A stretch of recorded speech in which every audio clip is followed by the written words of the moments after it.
expect these things. We expect to come to church and we're going to see people with their hands raised.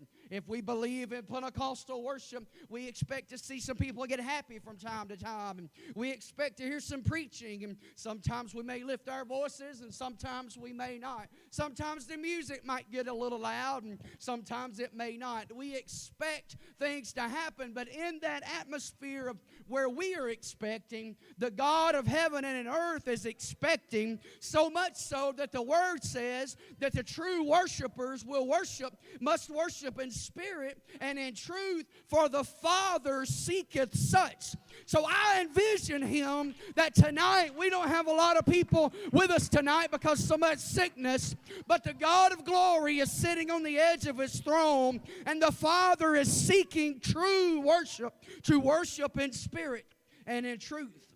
Don't let the devil tell you that, oh, people are not running the aisles, so that worship's not happening.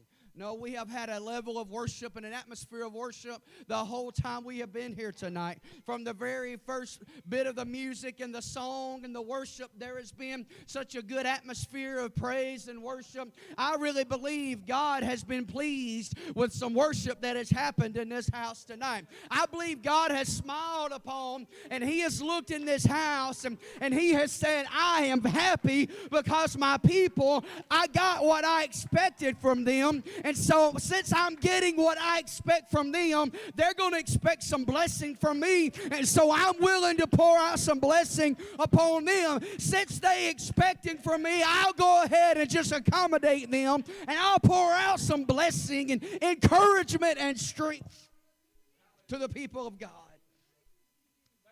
Expectation is something that will rob us of a miracle if we're not careful. If we are if we are lacking that level of expectation, that even in the natural, the word of the Lord says in Acts 3 that the lame man, he is carried daily to the beautiful gate, and it is nothing spiritual, nothing God related. He's just trying to make a living. He was a beggar, and he would sit there at the gate beautiful every day, and he would shake his cup, and he was hoping to get a penny or two or a coin of that day, maybe something of a little more value in money, monetary value in that day, and he's trying to get $1 so he can eat for the day. Nothing spiritual about it. But the word says he looked upon them expecting to receive something. He was expecting a few cents to be dropped into the cup. Peter said, look on us. And he looks up and he is expecting to receive. Maybe he's thinking, Peter's about to pull out a wad of cash. I'm going to hit the jackpot today. He was just expecting. But that expectation didn't lead to a few dollars in his